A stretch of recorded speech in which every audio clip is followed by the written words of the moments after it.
Entonces, el paciente llega a emergencia, se recolectan los datos de la historia que estamos describiendo y sospechando que tenga un sangrado nasal, el paciente es derivado con el cirujano, quien sin interrogarlo pide que sea visto por el otorrinolaringólogo.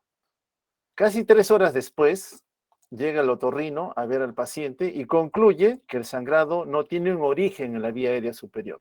Pero dése cuenta que desde el inicio de la enfermedad hasta que el paciente es evaluado, entre comillas, va pasando el tiempo, ¿no? 7:45, el cirujano, con la respuesta de otorrino, pide que el paciente sea evaluado por medicina. A las 8 de la noche, 4 horas después, interrogado el paciente, se cuenta esta historia que acá ya hemos detallado, ¿no? Que estando en la calle, súbitamente presenta visión borrosa, sensación de desvanecimiento y un vómito de sangre. Se le examina y al examen el paciente está despierto, regular estado general, bien nutrido, bien hidratado, conjuntivas pálidas, hay huellas de sangre en las fosas nasales. Su estado hemodinámico, ¿qué reporta? Su presión arterial en 95/60.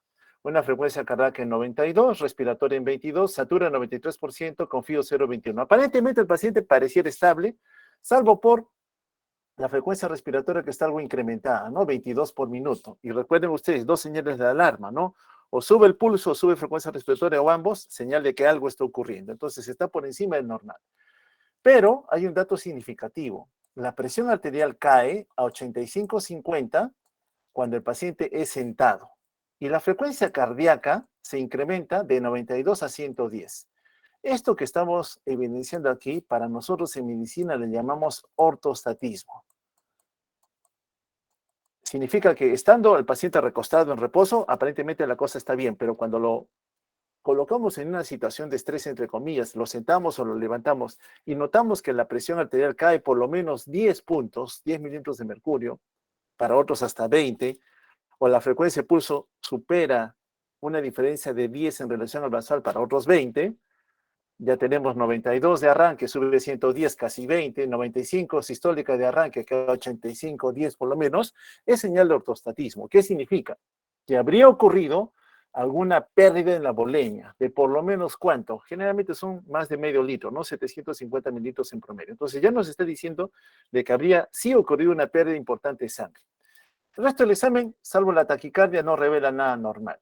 ¿Qué conclusión diagnóstica tenemos? Hemos revisado un caso clínico recientemente. Bueno, vómito de sangre, todavía no es melena, pero ha vomitado sangre. Para nosotros representa una hemorragia digestiva alta. Y las hemorragias digestivas altas, semiológicamente hablando, sindrómicamente hablando, son de dos tipos, ¿no? O son variciales o son no variciales. De las no variciales, a la cabeza, la causa más frecuente, la enfermedad ulceropéptica, que también se ha visto ya en la reunión práctica pasada. Y las variciales se asocian a un daño hepático y justamente este paciente tiene daño hepático de fondo. Entonces, mi primera opción a pensar es que ha podido sangrar por una complicación del daño hepático que el paciente sabemos que ya tiene. ¿Qué medidas instauramos? Bueno, ha perdido sangre, ha caído la presión. Probablemente indiquemos que el paciente estaría ya yendo a un choque hipovolémico de causa hemorrágica y probablemente haya que por lo menos darle algún tipo de fluido, si no es que algún componente sanguíneo. ¿Qué se indicó? Fluidos, gelatina, que son parte de los fluidos, ranitidina. Deciden iniciar leoctrótide, que es una droga, un análogo de somatostatina, que disminuye el flujo, la presión, el territorio vascular esplácnico, ¿ya? Deciden eso, vitamina K, luego veremos por qué, y le piden sus exámenes de sangre, ¿no? Con evaluación por gastroenterología. Muy bien, sigue el paciente, para cuando ya lo ve medicina, recuerden que el paciente entró alrededor de las 4:40. Para la noche ya tenemos resultados, ¿no? Hemograma 6.700, hemoglobina 9.4. Esta es la hemoglobina de ingreso de la tarde, que está 192.000. Pero igual en el turno noche medicina dice, necesito un nuevo control de hemoglobina hematocrito. Logran comunicarse con el gastroenterólogo, quien indica que puede acudir 1 hora después. O sea, va a demorar 1 hora por lo menos. En lo que se estaba esperando todo esto, al momento que medicina lo está viendo, ha pedido una hemoglobina hematocrito de control, el paciente presenta una hematemesis de 800 mililitros. Recuerden que en la calle él ya vomitó sangre. Ahora en emergencia vuelve a presentar un episodio con pérdida de 800 mililitros. Y en ese momento, con esa pérdida, el paciente presenta una caída de la presión arterial a 70-50. Ya sin sentarlo y nada, estando en reposo, el vómito y lo demás, cae la presión a 70, 50 y la frecuencia cardíaca, miren cómo sube hasta 145 por minuto. Claramente aquí estamos ya confirmando que nuestro paciente sí tiene una hemorragia digestiva alta. Por el color y la estructurosidad del cuadro tan aparatoso, evidentemente decimos que el cuadro estaría con un sangrado activo, no hay un sangrado activo. ¿Qué indicaciones damos al paciente? Gastro va a demorar, el paciente está con nosotros, ya hipotenso, como lo tratamos de ver acá. Bueno, no corre esto, no sé, pero vamos a salir. Acá está el paciente, mire su frecuencia cardíaca, 116, la presión 85-50. Esto fue post-vómito, ¿no? Post-vómito de sangre. Ya con oxígeno en ese momento, aparte de los fluidos que se le han indicado, el paciente está más o menos tranquilo, ¿no? Como que no hubiera algo tan grave como para actuar tan rápidamente, pero tenemos una historia en donde nos ha señalado que sí ha habido una pérdida importante de sangre. Bueno, aquí indicamos en ese momento cloruro a chorro, que pasen cloruro en forma mucho más rápida, gelatina otra vez. Estas dos son dos soluciones, una es cristaloide, el otro es un coloide, lo van a ver cuando hagan ya clínica, son fluidos de reanimación. Recordad que no tenemos gastro hasta dentro de una hora y el paciente está hipotensando, entonces optamos por colocar un dispositivo especial conocido como sonda de Sengstaken-Blackmore. Es lo que hicimos con el paciente. Junto con esto, que nos traigan ya 3 paquetes globulares y transfundir plasma fresco congelado. Luego lo voy a aclarar, solamente quiero que lo tengan en mente. Esta es la sonda a la cual hago referencia, sonda de Sengstaken-Blackmore, esta de acá. ¿Ya? Es una sonda especial como una sonda nasogástrica. Voy a dibujar encima. Tiene un cabo proximal y uno distal. Voy a irme hacia el distal. Esta es la parte distal. Se coloca igual que una sonda nasogástrica, con una particularidad. Tiene dos globos, uno de forma esférica, que está aquí, que se debe posicionar en el estómago, y otra mucho más larga, que es el balón o globo esofágico. O sea, tiene dos globos adicionales. Es una sonda parecida a la nasogástrica de un material especial con dos globos. Esa es la sonda de Sengstaken-Blackmore. ¿Ok? Ya. Muy bien. Se indica transfusión de paquete globular, colocar la sonda y lo demás. ¿En qué consiste la colocación de esa sonda? Bueno, igual se aplica por la nariz, como una sonda nasogástrica cualquiera. Llegamos hasta el estómago, verificamos que estamos en el estómago, insuflamos un volumen de aire, escuchamos un ruido, sí, estamos en el estómago. Y una vez que hemos confirmado que estamos en estómago, recuerden que el paciente sospechamos un sangrado asociado a una descompensación del daño hepático. Y generalmente en ese sangrado puede ser que sea el sangrado del fondo gástrico, de aquí, o del esófago. ¿Ya? Del esófago, donde estoy dibujando ahorita. Entonces, de alguna de las dos puede haber sangrado, no sabemos de dónde. Entonces, hemos colocado la sonda, verificamos que estamos en el estómago, y en ese momento comenzamos a inflar el balón gástrico. Lo inflamos con un volumen de aire determinado, ¿ya? Lo inflamos, estando en el estómago. Recuerden que el estómago soporta hasta 1,5 litros de volumen, ¿no? Una vez insuflado, jalamos la sonda. ¿Para qué? Para intentar comprimir, como que estuvieras viendo un vaso que está chisgueteando, colocas el dedo para evitar que siga sangrando. Lo mismo, el balón hace hemostasia, ¿ya? El fin de jalar el balón inflado es hacer hemostasia local. Muy bien, pero tenemos, recuerden, la otra posibilidad de que esté sangrando del esófago y no sabemos si está sangrando de allí o no. Entonces, cuando uno coloca la sonda, infla el balón gástrico y tracciona, ve cómo está el paciente. La presión del paciente estaba, vamos a poner ejemplo, 70-50. Inflé el balón gástrico, detengo el sangrado, si es que fuera esa la causa, y noto que la presión comienza a subir. Vamos a poner 95-60. Entonces, si yo noto eso, inmediatamente concluyo que el sangrado ha estado aquí en el fondo gástrico, tranquilo. Pero ¿qué pasa si la presión, habiendo inflado el balón gástrico, lo estoy jalando, sigue en 70-50? Sospecho que el sangrado es del esófago. Entonces, si sospecho que es del esófago, inflo ahora con aire el balón esofágico. ¿Ok? Inflo el balón esofágico. Mi paciente estaba con 70-50, inflo el esofágico, y si noto que la presión sube a 95, 100, vamos a poner 50, la causa entonces son de fuente esofágica. Para eso me sirve esta sonda especial, la sonda Sengstaken-Blackmore. ¿Por qué la coloqué?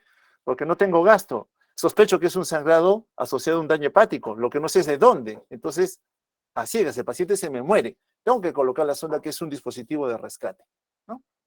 Entonces acá está el paciente, otra vez se nos detiene esto, ojalá que pueda correr. Si no corre ya hacemos una salidita para que puedan ver. Vamos a descartar acá. Hasta. Como ven en la pantalla, acá está el paciente, ¿no? Le hemos colocado el balón, de color naranja es la sonda especial. Miren lo que sale, un contenido hemático, ¿no? Miren al fondo la presión, está taquicárdico, está hipotenso nuestro paciente. ¿No? ¿Ya? Entonces está nuestro paciente hipotenso. Ya estamos notando que efectivamente hay un sangrado activo. Miren el color rojo vivo rutilante, ¿no? Entonces nos comenzamos a hacer preguntas, ¿no? Ya colocamos la sonda aquí, infrafalón esofágico, el gástrico, ¿cuál jalo? Primero el gástrico. Siempre usted arranca, cuando haga esto, inflando el balón gástrico. Tracciona. Si se estabiliza, tranquilo. No estabiliza, infla ahora el balón esofágico. Siempre en ese orden. Primero gástrico, segundo esofágico. Acá está la placa de tórax del paciente, ¿ya? De ingreso. Esta es la placa con el balón. Esta es la sonda, Sengstaken. Y acá, esto es recuerden que el estómago está aquí, ¿no? La cámara gástrica está acá. Entonces, ¿qué hacemos? Insuflamos el balón gástrico, ¿no? Y una vez que esté insuflado, generalmente 250, 300 mililitros de aire, ¿qué hacemos? Jalamos, ¿no? Para que si hubiera un sangrado por acá, al jalar el balón, comprima. ¿Ya? Entonces, miren, recuerden que el paciente vomitó 800 mililitros. Colocamos la sonda y extraemos 700 mililitros más de sangre, 800 más 700. ¿Ya? Es lo que estamos evidenciando que está perdiendo el paciente. Hemos verificado todo, ¿qué indicaciones hacemos? Bueno, necesitamos con el paciente ya, otra vez no corre nuestro video, no hay problema. Vamos a ver qué nos reporta acá.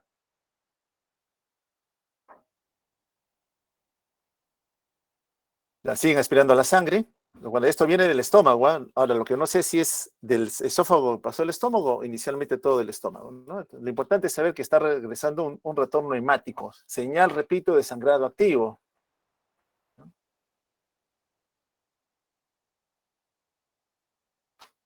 Mi paciente todavía está consciente, ¿no? Él colabora aún, lógicamente, con todo el estrés que está viviendo, producto de una pérdida de sangre que está siendo activa. El monitoreo hemodinámico, taquicárdico, como se mira la presión arterial, hipotenso. Hemos jalado el gástrico y sigue hipotenso, señal de que el sangrado no sería de estómago, ¿no? No es de estómago entonces la fuente.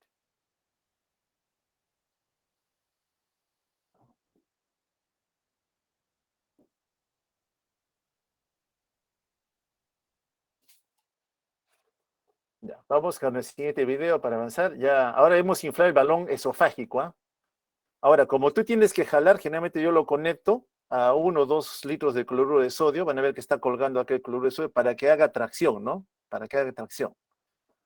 Porque tienes que estar traccionando siempre. La zona no la puedes dejar al aire. Tienes que siempre mantenerla jalándola, ¿no? Por eso está ese cloruro allí.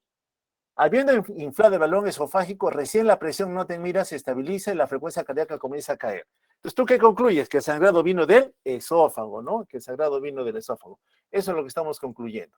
Bueno, seguimos avanzando rápidamente. Insuflamos el esofágico, se estabiliza, llega la hemoglobina que se pidió a las 8:30, antes de que ocurra la hematemesis, antes de que el paciente comience a deteriorarse, y esa hemoglobina de control sale en 9.2, pero fue la hemoglobina que pedimos por la parte de medicina. Llega el tecnólogo y dice, pero con esta hemoglobina, el tecnólogo dice, no te voy a dar los paquetes globulares, 3 paquetes hemos pedido. Bueno, yo digo, yo totalmente en desacuerdo, ¿no? Porque hemos evidenciado que el paciente con nosotros ha eliminado 1.500 mililitros de volumen de sangre. Recuerden que un paquete globular, más o menos nos da 350 mililitros de sangre. Y hay entre 120 y 150 de preservante. En total hacen 500, pero sangre, 350. Entonces, con 3 paquetes, algo llegamos a los 1.500, ¿no? Pero el neurologo en su creencia dice, pero si entra con esta hemoglobina, pero él no sabe que el paciente nos ha sangrado 1.500 mililitros. Bueno, llega Gastro por fin y nos dice, saca la sonda. ¿Por qué? Porque quiero hacerle la endoscopía. Muy bien, sacamos la sonda y cuando desinflamos los balones, el paciente otra vez taquicárdico y cae la presión arterial. Tuvimos que intubar al paciente. Otra vez, si no corre, acá está, este sí va a correr. Vamos a ver. Este sí corre ya. Miren, hipotensió el paciente, 136 de frecuencia cardíaca, ya está intubado. Se tiene que intubar también porque si hay vómito activo puede aspirarse ese contenido hemático hacia el pulmón y ocasionar una falla respiratoria, ¿no? Entonces miren la presión arterial cómo cayó producto de esto. Y acá para ver la endoscopía, ya se está metiendo el gastro, no sé si, vamos a ver si puede correr o no. Ya está. Hay un gran coágulo en el esófago. Vamos a tratar de ver qué es lo que encontró, ¿ya? La endoscopia fue hecha en shock trauma porque no podía ser en forma ambulatoria. Ahí están miren, estas son dilataciones venosas, son varices esofágicas de tercer grado. Ahorita vamos a ver qué son tercer grado. Acá hay otras varices más. Lo que está haciendo es inyectar una sustancia dentro de la varice para intentar cerrarla. ¿Ok? Ahorita lo voy a mostrar también con una gráfica, pero mejor es verlo en video, ¿no? Entonces está ciertamente haciendo el procedimiento conocido como una escleroterapia, ¿no? Está haciendo una escleroterapia con el fin de llevar a que esa varice que estaba sangrando ya no lo siga haciendo, ¿ya?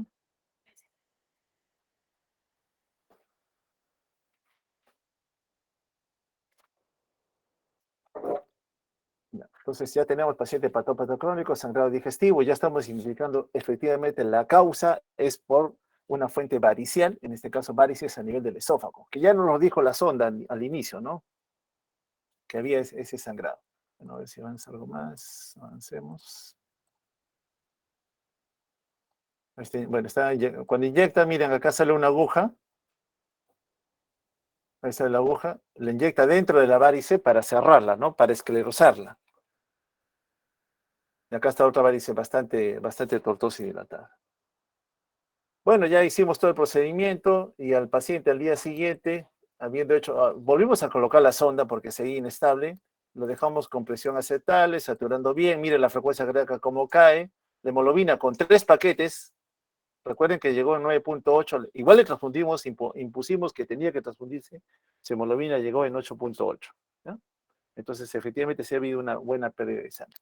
Bueno, este es el caso introductorio, solamente para entender qué es lo que les pasa a este grupo de pacientes que entran en condiciones bastante desfavorables, ¿no? El riesgo de muerte siempre está latente en ellos. Entonces, es una descompensación de una patología crónica que agudamente se descompensa. Pero hay otros escenarios más en lo que concierne al daño hepático. Por ejemplo, en este de acá, ¿no? No es un paciente mayor, es un varón, 28 años de edad, quien presenta en los últimos 5 días náusea, vómito, dolor abdominal, fiebre, dolor muscular. Síntomas atribuidos a cualquier infección viral. Cualquier virus, incluso un respiratorio, nos da esta molestia, ¿no? Junto con pérdida de apetito. El único antecedente que nos da este paciente varón joven es que es promiscuo sexual, ¿no? 12 parejas sexuales. De vez en cuando ingiere alcohol. Por la fiebre, mire, se ha estado medicando con paracetamol, una dosis bastante alta por 2 días, que lógicamente nos pone a riesgos de daño hepático por exposición al paracetamol. Al examen está febril, está amarillo, tiene ictericia, el hígado está agrandado, cuestión que llama la atención, y en su perfil de laboratorio muestra una elevación de productos que están dentro de las células, específicamente a nivel del hepatocito. Transaminasas hasta 40 normal tiene 3.440. TGO hasta 40 normal tiene 2.750. Bilirrubinas, 1.2 normal tiene 24,5 a predominio directo. Fosfatasa alcalina, 150, 180 límite normal, está algo incrementada, 349. ¿Cuál es el diagnóstico más probable? Bueno, paciente febril, sintomatología respiratoria, que acompaña muchas veces también a otras infecciones. Evidentemente estamos con una injuria hepática aguda. Una injuria hepática aguda. El hígado se está lesionando. La pregunta es ¿por qué? Este es un varón promiscuo sexual, recuerden ustedes. Nos piden acá analizar qué prueba sería la más recomendable. Bueno, acá comento otra vez, ya entrando a la cirrosis, y luego comento.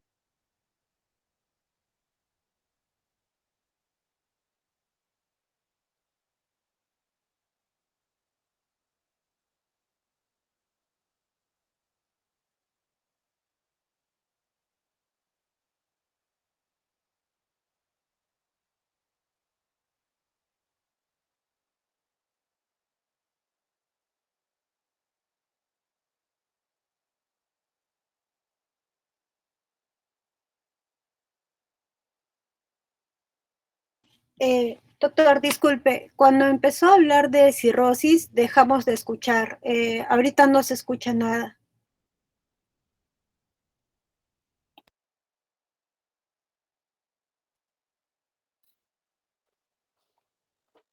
¿Ahorita me escuchan? En este momento.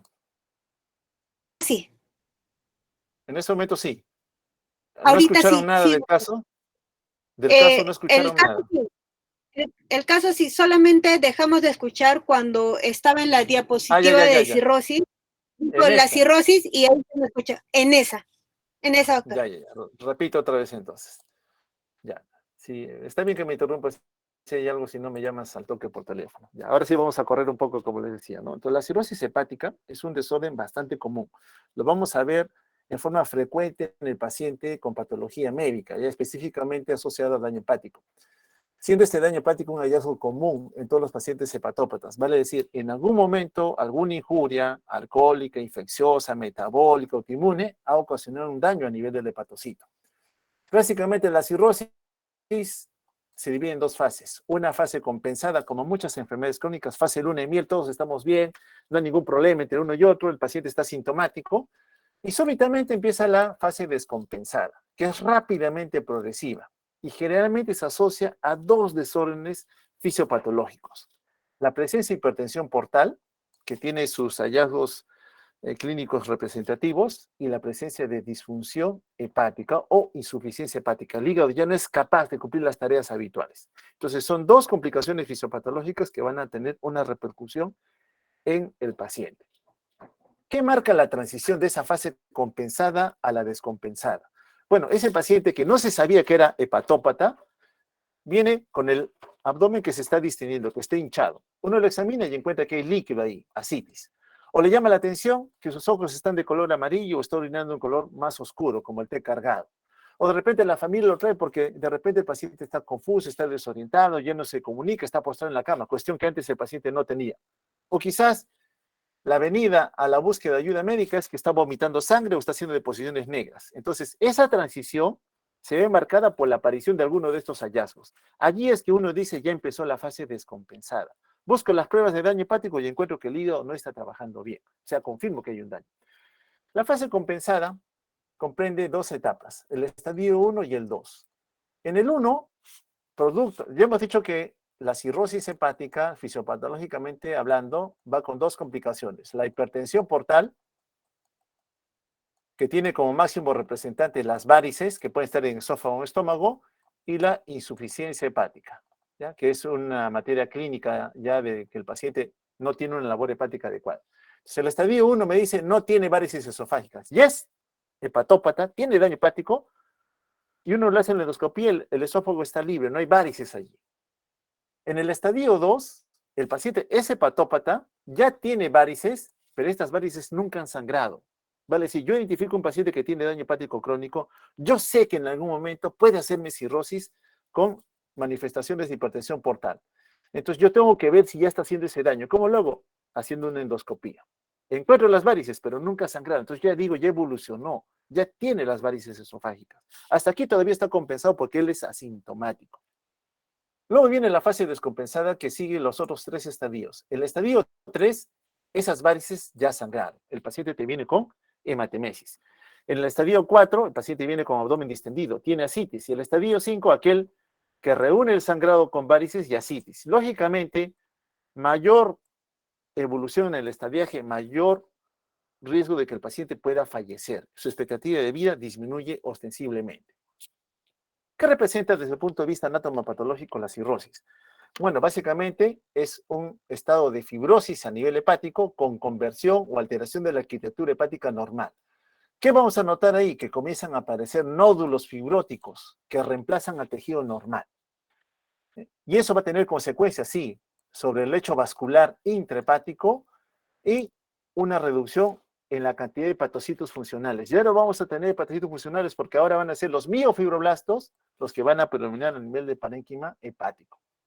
¿Cuáles van a ser las consecuencias? Ya lo hemos detallado otra vez, no se olviden, dos son los eventos fisiopatológicos que nos acompañan a la cirrosis hepática, la hipertensión portal y la insuficiencia hepática. El hígado va a perder capacidad de secreción, de síntesis de sustancias que vitalmente se necesitan en la economía, como su función metabólica, ¿no? De biotransformación o conversión de sustancias que se acumulan a nivel endógeno o que se ingieren por fuente exógena, pero que acumuladas en la economía tienen que ser biotransformadas y eliminadas finalmente.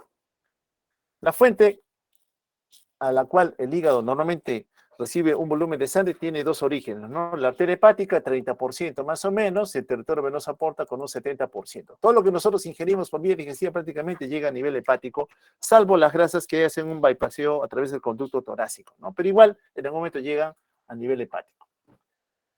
Dos son las funciones entonces generales que reconocemos en el hígado. Una es la función secretoria, otra es la función metabólica, sin restar importancia en la función de almacenamiento. Es un gran almacén, sí, lo conocemos. Una tercera función ya podría poner almacenamiento.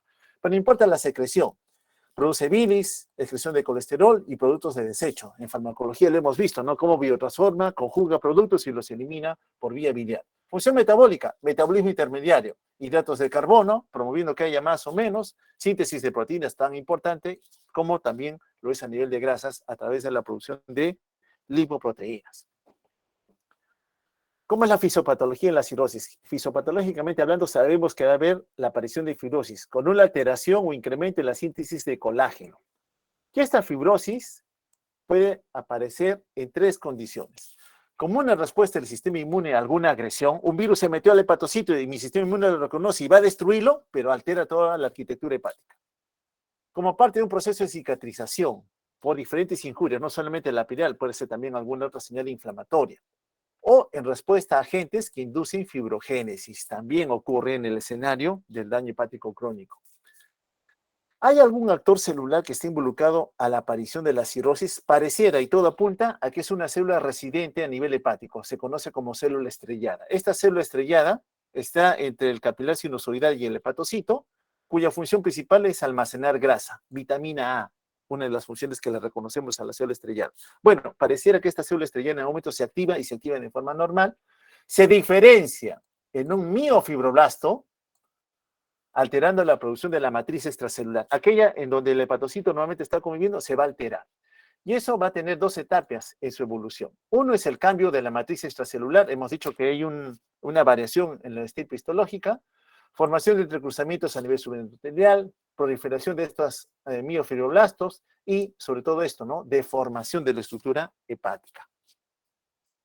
Las complicaciones de la cirrosis en el tiempo, ¿cuáles van a ser? Sangrado, hemos visto, ¿no? Varices esofágicas, gástricas que pueden sangrar, ascitis, encefalopatía, pero no son las únicas que pueden aparecer en el tiempo. La otra representativa, ya quitando la parte de insuficiencia hepática, es la hipertensión portal, ¿no? La porta tiene una presión determinada, está a menos de 100 mililitros de mercurio, cuando sobrepasa los 6 decimos hay hipertensión portal. ¿Y por qué aumenta la presión en el territorio venoso porta? Porque recuerden ustedes que la sangre tiene que entrar al hígado, desde ahí exponerse a los hepatocitos y retornar a la circulación general a través de las venas hepáticas para que desemboque en la vena cava inferior y llegue a las cavidades derechas y toda la circulación que habitualmente conocemos. Bueno, la porta tiene problemas para ingresar al hígado porque en el hígado comienzan a evidenciarse a nivel nódulos de regeneración, nódulos fibróticos.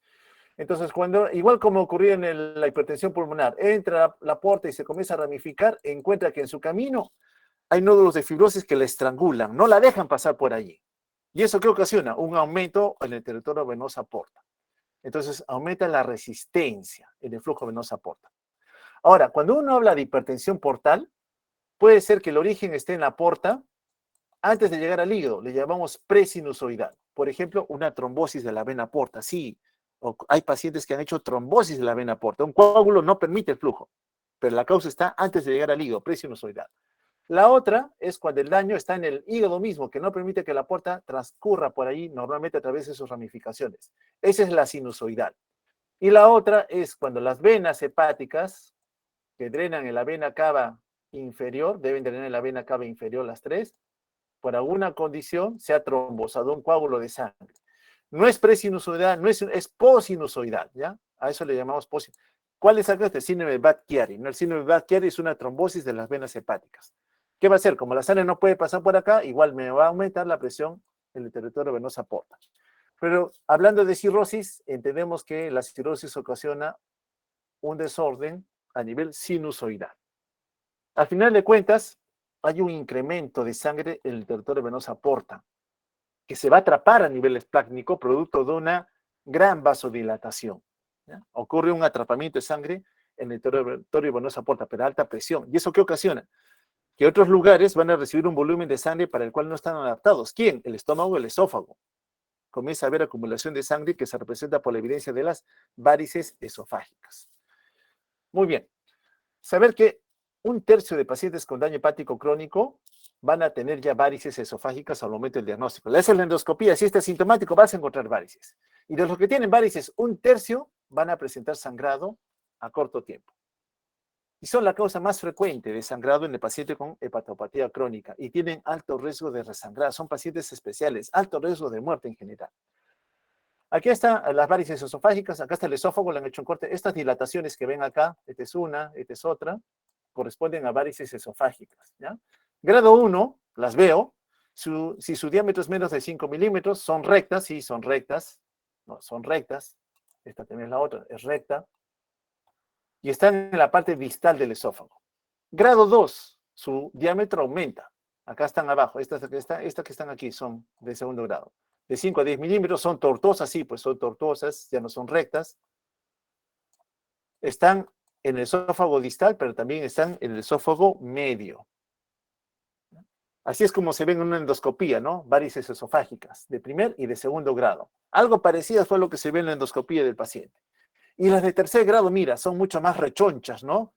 Más confluentes, más de 1 centímetro de diámetro, ocupan casi todo el esófago, tienen poca mucosa porque tienen tanta sangre que están tan distendidas como un globo que tú lo inflas y está a punto de reventar. La pared es delgada. Y vamos a identificar aquí la presencia de puntos rojos. Estos de acá, punto rojo, aquí hay otro punto rojo. ¿Qué significa eso? Que la mucosa apenas está conteniendo a un volumen de sangre. En cualquier momento va a sangrar, va a reventar. Entonces, cuando uno ve eso, inmediatamente es sobre esta zona donde comienza a inyectar sustancias esclerosantes o hace endoligadura. ¿Puede presentarse también esas varices a nivel del estómago? Sí, generalmente producen una ectasia vascular, pueden tener cualquier localización, son más representativas a nivel del antro, pero las de mayor riesgo son las que están en el fondo. Su sangrado puede inducir también, como hay pérdida de sangre, a la presencia de una anemia ferropénica.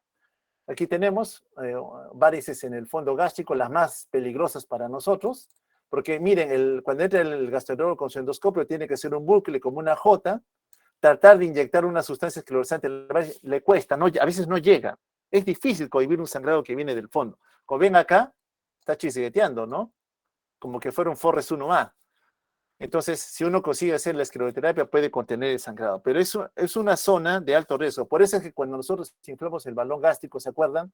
Con la sonda de Sengstaken, al jalar, buscamos comprimir varices que pudieran estar en el fondo gástrico. La ascitis es otra complicación asociada a la presencia líquida en la cavidad peritoneal. Es lo más frecuente que vemos. Paciente viene a la consulta porque no era así, nos dicen, y está algo tensa, cuyo origen, repito, puede obedecer a la presencia de una vasodilatación arterial periférica secundaria a la acumulación de volumen de sangre atrapado en el territorio venoso porta, aumenta la presión hidrostática, fuga de líquidos, con liberación de algunos otros mediadores inflamatorios que habitualmente ocurren en este escenario y llevan a que el agua fluya del lecho vascular hacia la cavidad peritoneal. ¿Ya? Ojalá que corra este video. ¿Ya? Acá tenemos una paciente con cirrosis, mire la barriga cómo está distendida, acá nuestra colega está haciendo una punción, una paracentesis, con el fin de obtener el contenido líquido, ¿no? Ya, esta introducción de la aguja, la paciente es gordita, entonces tiene bastante panículo adiposo, por eso es una aguja de... Mira, ahí está saliendo el líquido, miren, amarillo claro, un amarillo cetrino también. ¿Ya? Entonces, es el típico líquido, parecía un trasudado que encontramos en el paciente hepatópata crónico, ¿no? Ahora, a veces este líquido se complica con una infección y se pone turbio, se pone color oscuro. Bueno, le va a colocar un catéter para poder drenar el líquido en forma mucho más adecuada.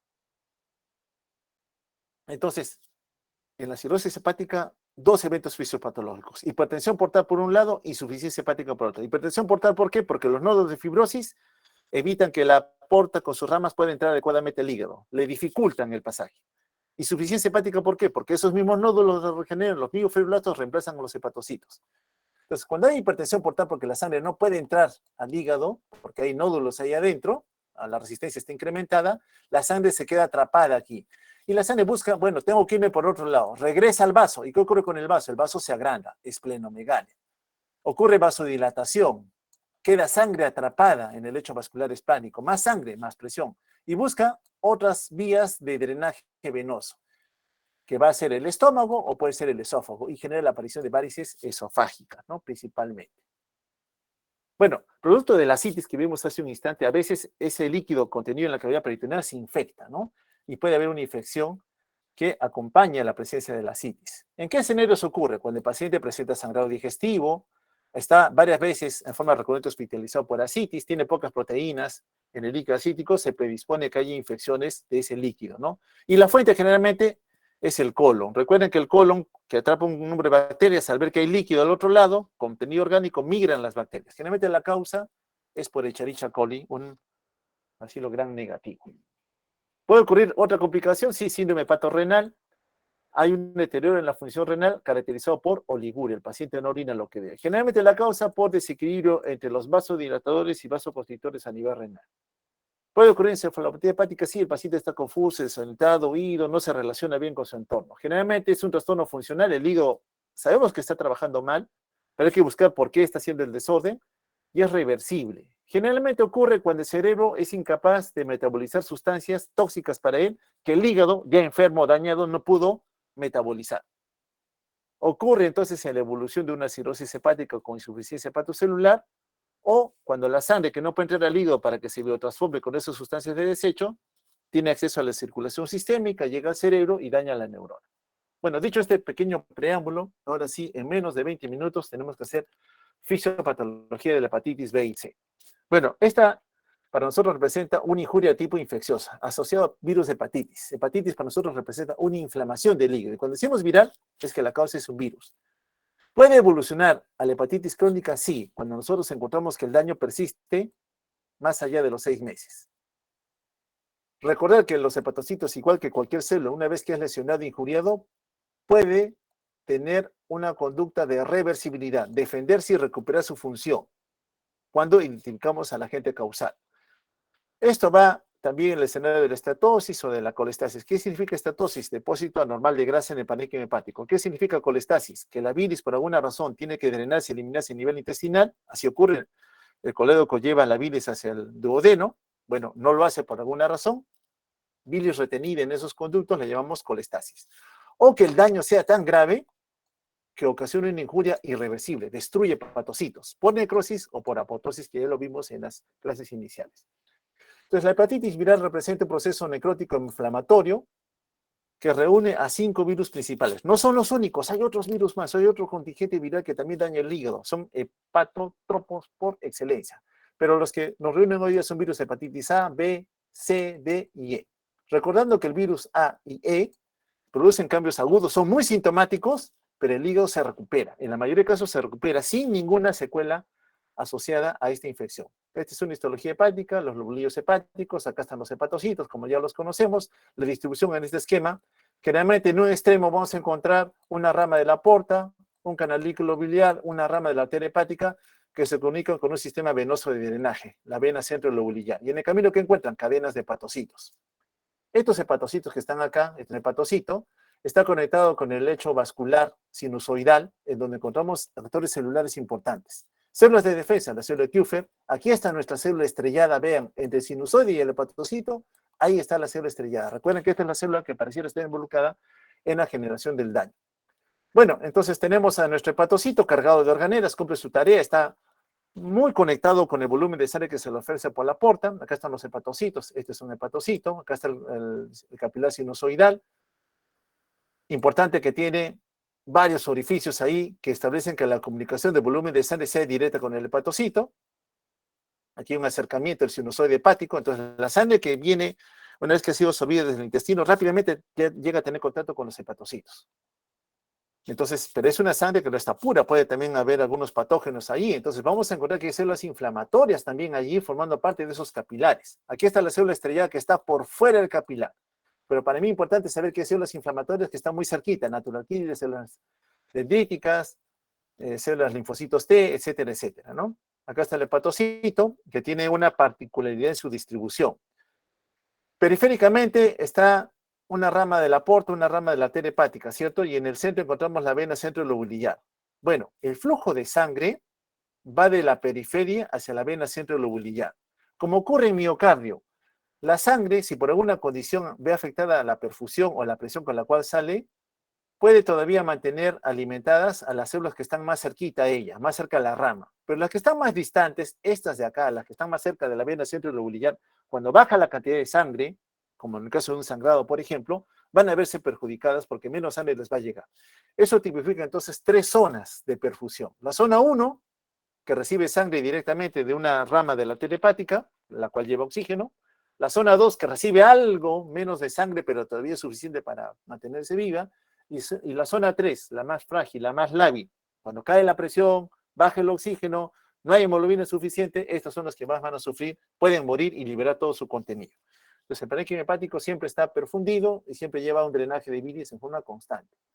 Trabajando con una red vascular, red de canalículos biliares, el hígado entonces busca cumplir esa tarea en forma adecuada. Siempre está en conexión, ¿no? Con diferentes lechos vasculares, arteriales, venosos y también biliares, ¿no? Lo paso rápido porque ustedes ya lo conocen. Acá simplemente para recordar el trayectorio de la porta, cuando ingresa al hígado, es para llevar a tener contacto con los hepatocitos de aquellas todas sustancias que han sido absorbidas desde los intestinos. Y la arteria hepática apoya con otro afluente más para llevar el oxígeno suficiente. Recordar que hay inervación simpática parasimpática que regula el trabajo hepático. Acá está un hepatocito con toda su carga de organelas y con todas las funciones que habitualmente desarrolla, ¿no? Metabolismo intermedio de ácido graso, glucosa, proteínas, con diferentes fuentes. Se relaciona con la esfera endocrina, sí, insulina, glucagón, hormona de crecimiento, catecolaminas, hormonas esteroideas, hormonas tiroideas, etcétera, etcétera, que le indican al hepatocito cómo tiene que trabajar. Produce varias proteínas que se requieren para mantener el equilibrio a nivel de la economía y también cuando se necesita reactantes de fase aguda como parte de la respuesta inmune ante algún tipo de agresión. Entonces, el hígado representa estructuras celulares, hepatocitos que están siempre conectadas, siempre comunicadas con cómo está el entorno, qué se necesita, detoxificar sustancias, transformarlas en sustancias hidrosolubles para que las elimine el riñón, o él mismo de repente eliminarlas por vía biliar, o encargarse de producir alguna otra que la economía puede necesitar en algún momento. Cuando por alguna condición la bilis no puede drenarse, esa bilis que no se drena regresa a los canalículos, regresa al hepatocito, regresa a la sangre. ¿Y qué notamos en la sangre? La acumulación de sustancias que tenían que haberse ido por vía biliar. Eso para nosotros es colestasis. La colestasis es un impedimento a la eliminación de bilis y todo su contenido en forma normal. Y cuando es daño hepático lo vemos, sí, podemos ver un patrón colestásico. ¿Cuáles son los eventos entonces hallados en una cirrosis? Cambio histológico. La arquitectura, esta de arriba es normal, cambia lo que vemos en el cirrótico. Tejido fibrótico, aparición de miofibroblastos, pérdida de fenestraciones. Esos huecos que vimos a nivel endotelial en los sinusoides hepáticos se van a perder y comienzan a aparecer nódulos de regeneración que van a perjudicar el ingreso de los territorios de la vena porta, ¿no? Lo que ven en color violeta, azulado, tejido fibrótico. Progresa la enfermedad, más fibrosis, y acá aparecen ya los nódulos de regeneración, que es un tejido que no es el propio al hepático normal. Y en todo este escenario que ocurre aquí, en la matriz extracelular, entre el hepatocito y el sinusoide, la célula estrellada parece haberse activado modificando esa matriz extracelular. ¿Y qué es lo que le ocurre a esta célula estrellada? Alguna injuria viral, alcohólica, tóxica, autoinmune, lesiona y activa un mal comportamiento de la célula estrellada, que comienza a expresar y eliminar factores de crecimiento que aumentan la proliferación, adquiere poder contráctil, recuerden que se convierte en un miofibroblasto, aumenta la fibrogénicos, altera la matriz extracelular, actúa con factores de quimiotaxis para células inflamatorias, llegan las células inflamatorias en donde hay inflamación, hay daño, es decir, pereniza o genera un ciclo vicioso que va a ocasionar que este hepatocito, que es su célula vecina, pueda fallecer o morir por necrosis o por apoptosis. Si la injuria es controlada, detectada a tiempo, lógicamente puede haber una recuperación, ¿ya? Pero en el escenario de las infecciones virales vamos a ver que ocurren desenlaces diferentes. ¿Cómo evaluamos la función hepática? Bueno, historia clínica, examen físico, pruebas de función hepática, imágenes, a veces biopsia cuando tenemos dudas, o marcadores no invasivos. ¿En qué sospechamos? Recuerden que la hepatopatía crónica pasa por una fase de luna de miel más o menos prolongada. El paciente puede venir con un aliento hepático característico, lo van a percibir en semiología ahora que se retomen la labor presencial. En los ojos una coloración amarillenta, el abdomen distendido, a veces hígado crecido. Lo que más vemos es un hígado empequeñecido. Pero en la etapa aguda de algunas enfermedades vamos a ver que el hígado crece, como fue el caso del paciente joven que vimos que tenía varias parejas sexuales, si se acuerdan ustedes. Podemos ver esplenomegalia, venas dilatadas en la pared, Esas venas gruesas que habitualmente no se ven, señalan rutas de escape. La puerta no puede entrar al hígado, por el otro lado me tengo que ir. Entonces comienzan a aparecer venas en trayectos que habitualmente uno no visualiza en un paciente normal. Si es varón, atrofia testicular. Puede haber edema en miembros inferiores, la clásica citis a nivel abdominal, la presencia de claving a nivel de los dedos en palillo de tambor, perdón, la piel amarilla, ¿ya? Huellas de rascado, algunos productos que no se eliminan, no se biotransforman en el hígado, se depositan debajo de la piel y ocasionan bastante prurito. Ese paciente patólogo viene con huellas de sangrado. Si es varón, las mamas comienzan a crecer. Hay ginecomastia en el varón. Entonces, manifestaciones de ictericia, telangiectasias, aliento hepático, mama crecida en el varón, no es habitual, dedos en palillo de tambor, la parte distal de los dedos se hincha, típico del claving, que se ve en el paciente patópata crónico, o el eritema palmar. Las palmas del paciente cirrótico están sumamente enrojecidas. A veces hepatomegalia, otras esplenomegalia, prurito, edema en miembros inferiores, edema en otras zonas, la citis, la orina de color oscuro, atrofia testicular. Esto que es la circulación colateral, miren, desde el ombligo comienzan a partir territorios venosos, le llamamos caput o cabeza de medusa, ¿ya? Típicos de manifestaciones clínicas de que el paciente ya tiene un daño hepático. Recuerde que todo el daño hepático ocurre porque estos hepatocitos están siendo injuriados, están siendo lesionados. Las funciones de depósito, la función metabólica, la función de secreción, la función de biotransformación, todo se va a alterar cuando ocurre un daño hepático. Y entonces, ese escenario que estamos viendo, activación de la respuesta inflamatoria con un desorden en la arquitectura que influye en el lecho vascular, tanto arterial como venoso. Uno de ellos, por ejemplo, producción de proteínas, la protomina, factor de coagulación. Normalmente el hígado produce estos factores de coagulación, pero dependen de un sustrato asociado a vitamina K. La vitamina K que nosotros ingerimos en la dieta o la flora intestinal produce, una vez que se absorbe por vía intestinal, llega al hígado y produce la maduración de factores de coagulación que el hígado ha producido. ¿Qué ocurre en algunos escenarios? A veces hay una obstrucción acá que impide eliminar bilis. ¿Y la bilis es importante? Sí, porque la bilis favorece que la vitamina K que tú has ingerido se absorba. Si no hay bilis, no se absorbe vitamina K. Y por mucho que el hígado produzca factores de coagulación, si no hay vitamina K, ese factor de coagulación no se activa. Tú le das a ese paciente que no puede eliminar bilis al intestino, le das vitamina K por vía endovenosa, el paciente recupera la función de coagulación adecuada. Pero en el paciente cirrótico, en donde ya hay un daño en el hígado está enfermo, cierto es que puede haber vitamina K, que al llegar al hígado encuentra que hay poco factor de coagulación. ¿Por qué? Porque el hígado está enfermo, ya no puede producir. Le das vitamina K por vía endovenosa, mejoras muy poco. ¿Por qué? Porque el hígado está dañado. La fábrica de factores de coagulación, así tú le des vitamina K, no va a mejorar en demasía porque el hígado ya está enfermo. Ya no llega a producir la suficiente cantidad de factores de coagulación. Otro daño en laboratorio, elevación de transaminasas. Recuerda que las transaminasas son enzimas intracelulares.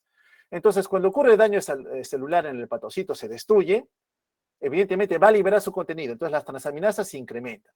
Pero ojo, las transaminasas, como son intracelulares, no solamente son propios del hepatocito. Están en el páncreas. Cuando se destruye el páncreas, también puede haber elevación de transaminasas.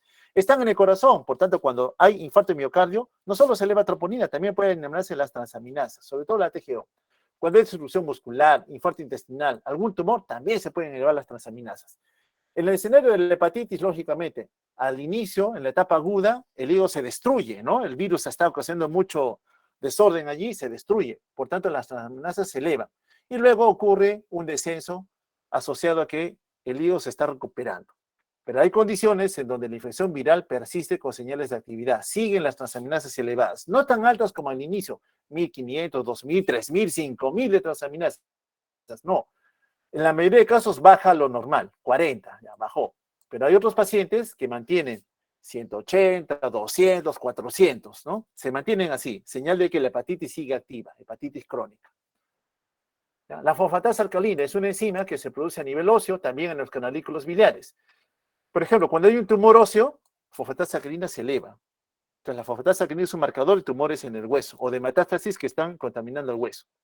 Pero cuando hay daño hepático, también la fosfatasa alcalina, perdón, también se incrementa, ¿no? Sobre todo cuando ves al paciente aquí amarillo, ¿no? Sospechas que además es secundario a un daño hepático. Entonces, sea por una injuria directa que lleva a destrucción de hepatocitos o por un daño solapado que va ocasionando un daño crónico en el hígado va a perder capacidad de función secretoria, biotransformadora y de almacenamiento. En la biotransformación, algunas sustancias como las bilirrubinas, que ingresan al hígado para conjugarse, biotransformarse, no lo van a hacer. Entonces, estas bilirrubinas acumuladas van a originar la clásica ictericia en el paciente. Entonces, los patrones de daño hepático pueden verse a nivel de laboratorio como un desorden hepatocelular, es decir, el hígado se está destruyendo, como un desorden colestásico, el hepatocito no se ha destruido, el problema es para drenar la bilis, a eso le llamamos colestasis, o expresar un patrón mixto, tiene de los dos. ¿Ya? Esos desórdenes pueden presentar a nivel hepático. Entonces, cuando uno pide pruebas de función hepática, bueno, mide síntesis de proteínas, cómo están las bilirrubinas, cómo está la albúmina, cómo está su perfil de coagulación. El amonio es un producto que se biotransforma a nivel hepático y esa mala biotransformación lleva a que se acumule en la economía y llega al cerebro, causa encefalopatía. Las imágenes, bueno, visualizar el hígado en su tamaño y en su densidad también es importante, ¿no? Acá tenemos tomografía, puede ser ecografía también, y nos sirve a veces cuando vemos un paciente con daño hepático y no sé la causa. No encuentro cuál es el agente causal. Bueno, para confirmar, metes una aguja y sacas una parte del hígado, una biopsia hepática con guía ecográfica. Bien, dicho esto, pasemos ahora sí a nuestra hepatitis viral. La mayoría de infecciones que nosotros vemos en el mundo que van a dañar al hígado corresponden a estos 5 virus. Todos producen síndromes indistinguibles. ¿Por qué? Como son virus, estornudos, tos, fiebre, dolor muscular, rinorrea, como cualquier proceso viral, pero con algunas particularidades. Cuando el virus causante es virus hepatitis C, el virus hepatitis C no nos da periodo sintomático en la etapa aguda. ¿Ya? Es inusual que el virus hepatitis C dé sintomatología en la etapa aguda. En el otro grupo, en los otros virus, sí hay fiebre, náusea, fatiga, atalgia, diarrea, etcétera, etcétera. Cuando ya está ocurriendo daño hepático con destrucción en la etapa aguda, ictericia, puede haber agrandamiento hepático. Uno dice, esto lo vimos con el paciente que nos presentó el segundo, el joven, el promiscuo sexual. Sí, lo hemos visto allí. Pero la evolución va a depender qué tipo de virus es el que está ocasionando el problema. Recordad que en relación al virus hepatitis A y E son muy contagiosas. Vía de transmisión fecal-oral, mal lavado de manos, en otras palabras. El A es común. La mayoría de nosotros en nuestro país hemos tenido contacto con virus de hepatitis A. Quizás ustedes, si se han inmunizado para virus de hepatitis A, no lo han tenido, pero mi generación sí, porque nuestras condiciones de salubridad son muy pobres. Virus de hepatitis A y E generalmente se autolimitan. El paciente se recupera, la mayoría de veces ad íntimo, sin secuela. Pero algunos poquísimos casos de virus de hepatitis A pueden evolucionar a una falla hepática. Recordar que en el caso de hepatitis E, en las embarazadas también puede ocurrir esa evolución a falla hepática. Por eso hay que tener mucho cuidado con esa población gestante en caso presente manifestaciones de daño hepático agudo. Historia natural, virus de hepatitis A, ni bien ingresa el virus, bueno, ocasiona un daño, aumenta la carga viral, ocurre un desorden o desbarajuste, pero mi sistema inmune responde y la carga viral, la cantidad de virus comienza a desaparecer. Y lógicamente me deja una huella inmunológica, ¿no? La presencia de anticuerpos. En la etapa aguda, paciente amarillo, dolor muscular, fiebre, náusea, vómito, diarrea. Pero el paciente se recupera finalmente. Hepatitis B es la segunda causa más común después de la A. Usualmente el origen es transmisión sexual. Recuerden ese paciente joven, varón, promiscuo sexual, transmisión sexual, ¿no? El resultado de la evolución depende de la edad en la cual adquirió la infección. Hay lugares en el mundo que tienen alta tasa de presentación de virus de hepatitis B. África subsahariana, una región sumamente pobre. La mayoría de mujeres tienen virus de hepatitis B. Entonces, sus hijos, 90% de esos neonatos van a hacer infección crónica. Miren, un alto porcentaje de esa población. Si nosotros en nuestro país nos infectamos, ¿ya? Sobre todo en la etapa adulta, la mayoría de nosotros nos vamos a curar sin dejar huella, tranquilos. Pero un 5% de los que hacemos hepatitis B podemos llegar a la hepatitis crónica. Por eso es que a ustedes se les exige, como un requerimiento de la universidad, que se inmunicen, ¿ya? No olvidar esto también. Bueno, el virus es un virus ADN, 42 nanómetros. Voy a avanzar rápido. Una cadena positiva, otra incompleta, una cadena negativa completa y otra positiva incompleta. Tiene en su código genético expresión para algunos elementos que en la cápside viral se necesitan para establecer un nexo con las células del hospedero. Aquí está cómo ingresa el virus. Ingresó, recuerden, relaciones sexuales, fluidos corporales. Ingresó el virus, la partícula viral está acá. Se conecta con el hepatocito, se desempaqueta, libera su código genético, completa aquella cadena que está bien completa, Y una vez que se ha completado, se adhiere a nuestro código genético y ordena a nivel de los ribosomas que comience la transducción de señales para sintetizar todos los elementos que la partícula viral necesita. Y hecho esto, sale del hepatocito en grandes cantidades, lógicamente para infectar a otras células. ¿Qué marcadores serológicos tenemos de virus hepatitis B? Bueno, el antígeno de superficie, su código genético, ¿no? Que son indicaciones de replicación viral. Otro es el antígeno core del núcleo, el antígeno E. Este E es importante porque significa que el individuo sigue teniendo partícula viral activa. ¿En quién pedimos antígeno E? En aquel paciente que vino pasado ya un tiempo en la enfermedad, todavía tiene señales de que el hígado está trabajando mal. Ya han pasado 6 meses, 8 meses, 2 años, 3 años, y ves que las transaminasas, las fosfatasa alcalinas siguen elevados. Digo, ¿será hepatitis crónica? Le pide el antígeno E. Si está positivo, significa que el virus se sigue replicando.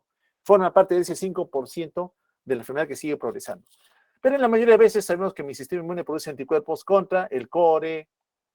Hay uno que es el IgM, que implica etapa aguda de la enfermedad, con el antígeno de superficie o contra el antígeno E. Cuando encontramos estos anticuerpos, sobre todo anticuerpos contra el antígeno E, significa que mi sistema inmune ha sido capaz de neutralizar al virus.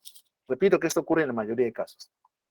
Entonces, si usted se contamina con un paciente con hepatitis B positivo, etapa crónica, la mayoría de veces vamos a ir a una etapa donde va a haber una recuperación. La mayoría de veces usted se va a recuperar, tranquilo. De las hepatitis B, menos de 1% hacen hepatitis fulminante. Menos de 1% se puede morir, en otras palabras. De los que quedan, ese 5 a 10%, un porcentaje se puede recuperar, una tercera parte va a la cirrosis y un pequeño porcentaje degenera en cáncer. Por eso usted tiene una herramienta. Usted se tiene que inmunizar para virus de hepatitis B. Me dirá, es poco el porcentaje. Y si eres parte de ese 5%, ¿no es mejor que te protejas? Porque recuerda que la forma de transmisión, una vez que la partícula viral ha llegado al torrente sanguíneo. Lo común es que en el escenario de infección aguda ingresa la partícula viral, al caso una carga importante, se hace sintomático. Tu sistema inmune lo reconoce, cae la partícula viral y tú te recuperas, 95%. Pero un 5% no. El virus alcanza un pico, se hace sintomático, pasan las semanas como que hay cierto control, pero después de algunos meses otra vez evidencia de que hay daño hepático, transaminasas elevadas, bilirrubinas elevadas. Entonces dices, está yendo, parece la etapa crónica. ¿Qué tienes que dosar? Antígeno E. Si lo encuentras positivo, el virus se sigue replicando, no ha desaparecido, mi sistema inmune ha sido incapaz de poder controlarlo. Es típico de la hepatitis crónica, ¿no? Como que hubiera un falso control, pero el virus al cabo de un tiempo como que se reactivara, ¿no? Y eso condiciona la aparición de todo el daño que vimos en la cirrosis. En sí el virus hepatitis B no es citopático, es más la respuesta del sistema inmune la que ocasiona el daño. El sistema inmune reconoce al virus, está detectando que el hepatocito está siendo infectado por una partícula viral. La célula dendrítica es una célula presentadora de antígenos, se le presenta el linfocito T, madura el linfocito TCD8, liberan interferones, factores de necrosis tumoral, intenta contener la replicación viral. La mayoría de veces lo va a conseguir. Otras veces es el mismo linfocito TCD8 el que va a destruir al hepatocito. Cuando ocurre esa destrucción, ocurre la muerte del hepatocito. Pero una vez que se ha detectado que el hepatocito ha sido infectado. Entonces mi sistema inmune amplifica o intensifica el daño que a nivel de la arquitectura hepática vaya a ocurrir. Manifestaciones clínicas, bueno, ya la detallamos, periodo estable del paciente ictérico, a veces encefalopático, hígado agrandado, sí, más en hepatitis B. Esto que vemos acá son células inflamatorias, están siendo reclutadas, ¿no? Convocadas porque hay una agresión allí. Y cuando llega la inflamación, repito otra vez, va a ocurrir un desorden en la arquitectura histológica, que en el tiempo, el paciente con hepatitis crónica, va a llevar a la generación de estos nódulos de regeneración, tejido fibrótico, no lo olviden, típico de la cirrosis. Y aquí vemos el paciente, ¿no? Cómo debuta.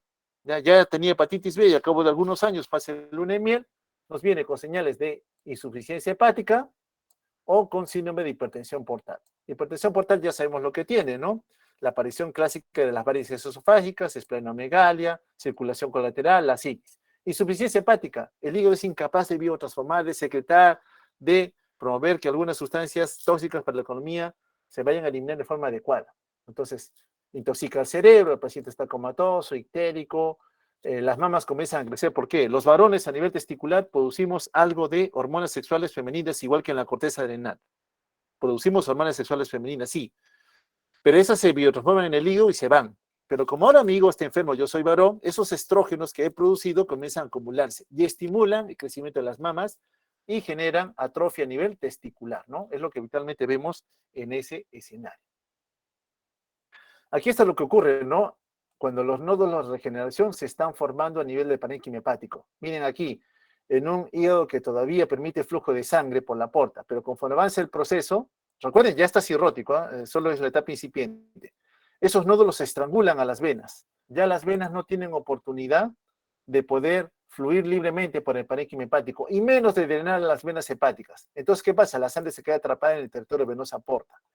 Y esa sangre atrapada en el territorio venosa porta, dije, no puedo entrar al hígado, me voy por otro lado. Y busca las colaterales. Se mete el esófago, se mete el estómago, acumula sangre en el vaso comienza a crecer, aumenta la presión hidrostática en el territorio venoso abdominal, y lógicamente con esto favorece de que haya ascitis, ¿no?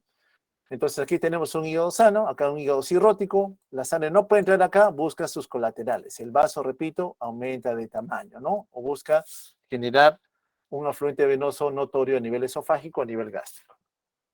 Hepatitis C, bueno, esa se transmite por vía parenteral, tiene algunas particularidades en la transmisión. ¿Dónde lo vemos más? Transfusiones de sangre, aquel que recibe transfusiones de sangre, aquel adicto a drogas que usa drogas por vía intravenosa. Raro, relaciones sexuales como hepatitis B.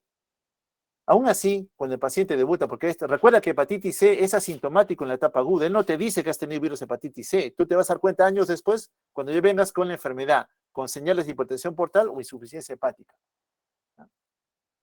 Entonces, tardíamente es el diagnóstico ya cuando hay daño hepático crónico, ¿no? Es lo más importante del virus hepatitis C. A diferencia del B, es un virus ARN, también se aloja dentro del hepatocito, es reconocido por el sistema de defensa.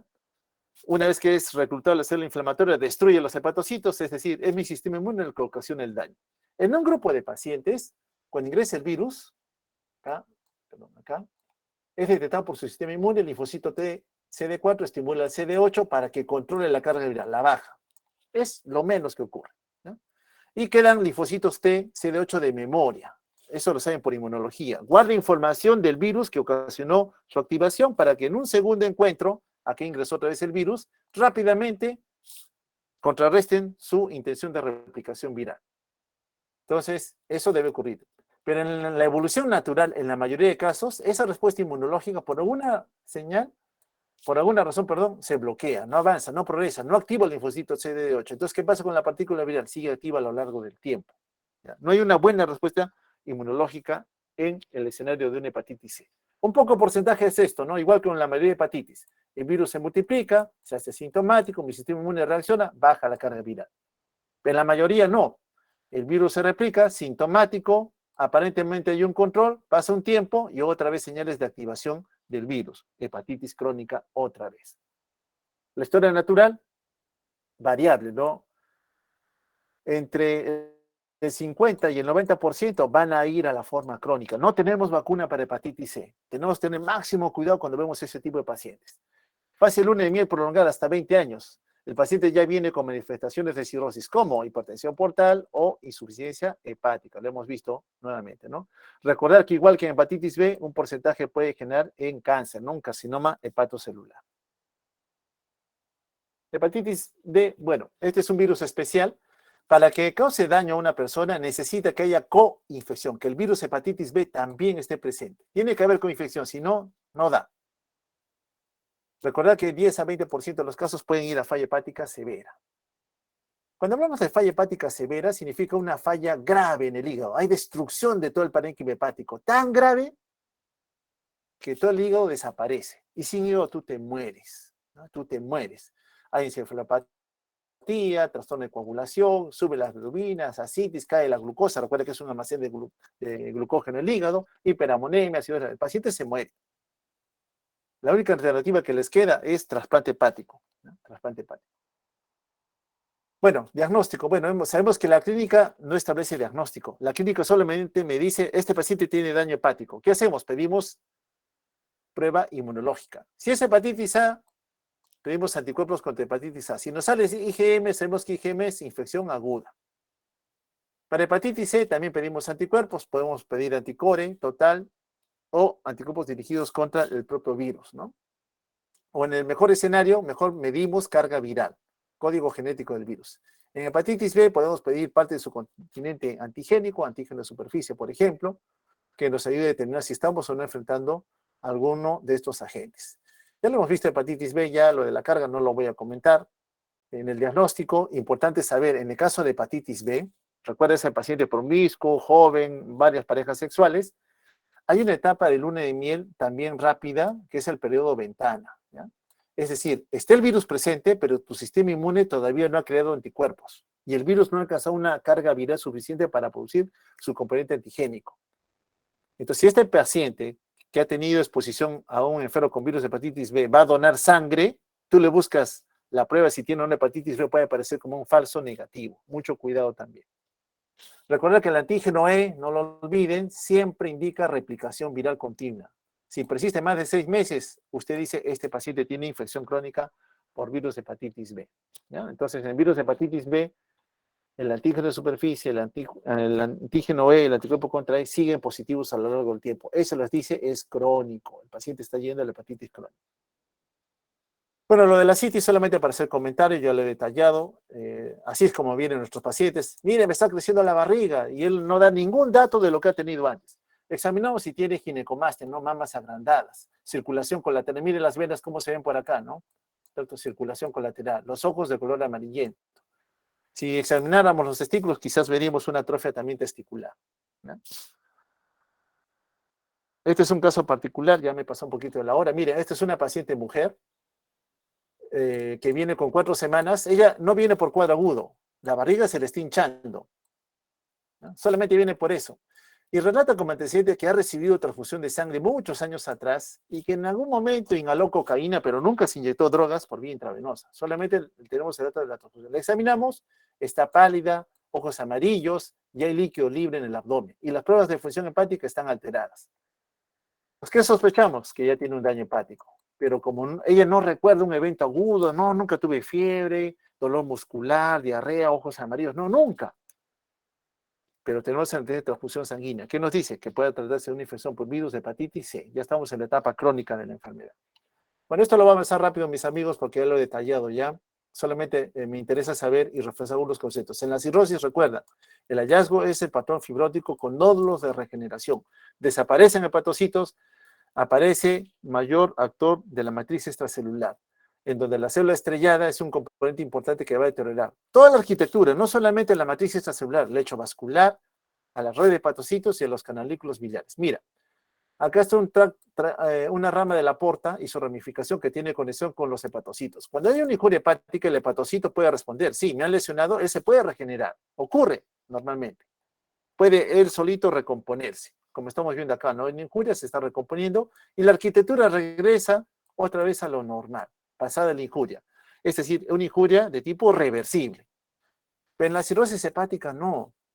De tener un capilar sinusoidal con varios orificios que comunican la sangre con los hepatocitos y los hepatocitos en la membrana basal expresan estas proyecciones como unos vellitos. Ahí está la matriz extracelular. Mira, lo normal, endotelo fenestrado, no hay membrana basal.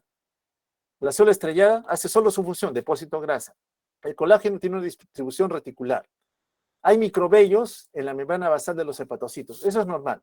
Pero cuando ocurre la injuria que te lleva a la cirrosis, ¿qué encontramos? Ya no hay sinusoides, ya no hay orificios. Perdemos las fenestraciones. Ya no hay. No hay fenestraciones. Entre el capilar sinusoidal y el hepatocito comienza a aparecer una membrana basal que antes no había. Es decir, te dificulta llegar a nivel de los hepatocitos. Hay proliferación de miofibroblastos, hay depósitos de matriz extracelular y aparece un enrarecimiento de las microvellosidades que estaban antes presentes a nivel de los hepatocitos. Y en todo este escenario, repito otra vez, ¿quién ha tenido que ver? La célula estrellada, este de acá, que ha comenzado a proliferar con poder contráctil.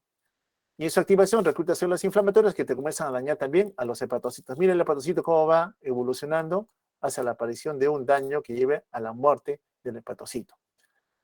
Entonces acá la distorsión, esto es lo normal, desde la rama de la aorta, arteria hepática hasta la vena centroalveolar, todos están en armonía, pero en el hígado cirrótico, degeneración completa. Célula estrellada activada, mayor alteración de la matriz extracelular, alteración de los hepatocitos, depósito normal de tejido fibrótico, esto es lo normal, mira, esto es lo normal, entre la rama de la aorta y la vena centroalveolar, ¿Y qué ocurre en la cirrosis? Toda la arquitectura se ha alterado, absolutamente todo el daño que finalmente pueda aniquilar al paciente. Y aparecen estos clásicos nódulos de regeneración. Ya están los nódulos ya evidentes a nivel macroscópico, que lógicamente alteran más la arquitectura hepática, ¿no? Si uno saca una pieza, encuentra la pieza normal, ¿ya? Del hígado que ya veíamos enfermo, ¿no? Acá está un hígado normal. Voy a avanzar rápido porque ya lo hemos visto, ya las complicaciones.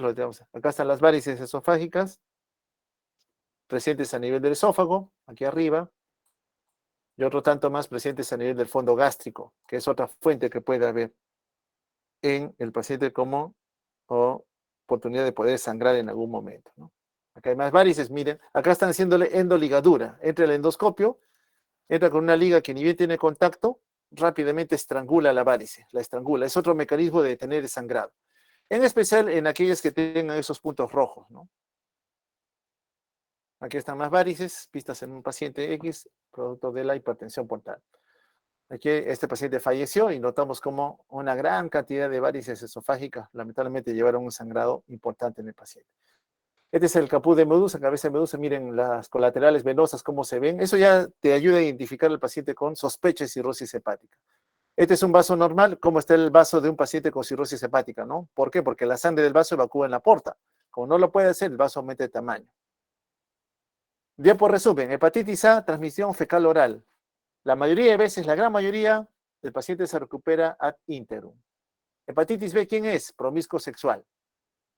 Sintomático al inicio, la mayoría se cura, un pequeño porcentaje logra todavía revertir el daño.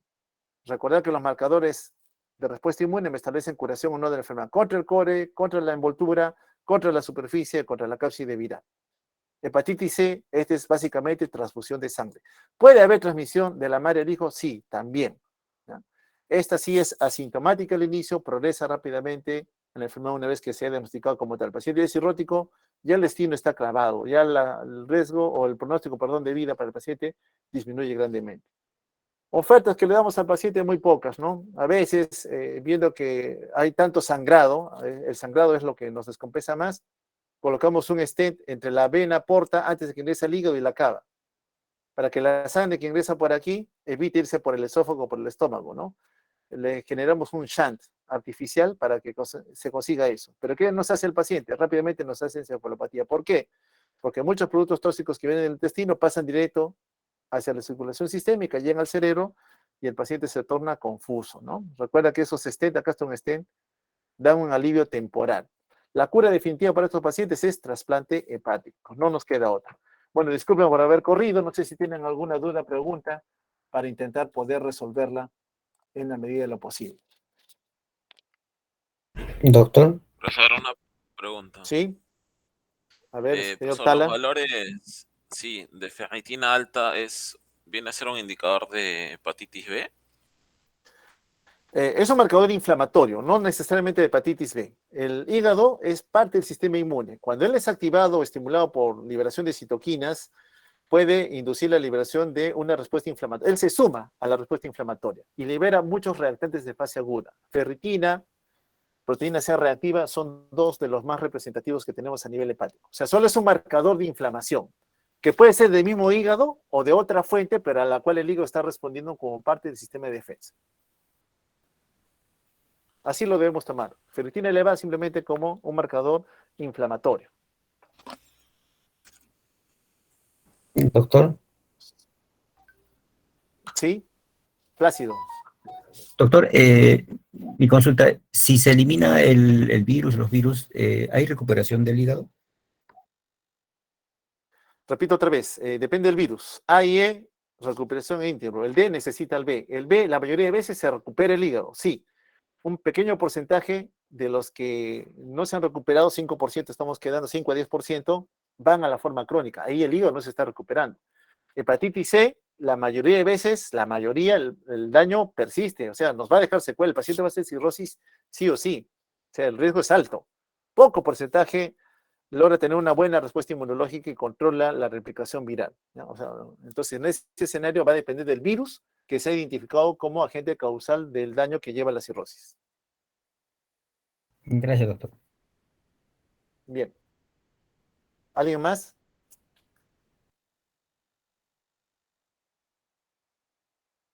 Muy bien. Si no hay más, entonces les agradezco mucho y disculpen por haber corrido con el tema. Lamentablemente mi emergencia está muy movida y no me daría tiempo más tarde porque me quedo solo. Tengo un apoyo nada más que me está cubriendo un ratito y luego sería algo difícil. ¿Ya? Muy bien. Les agradezco mucho, chicos. Cuídense y a seguir adelante con la revisión de los temas. Hasta otra oportunidad. Muchísimas gracias, doctor. Buenas tardes. Buenas tardes. Cuídense mucho.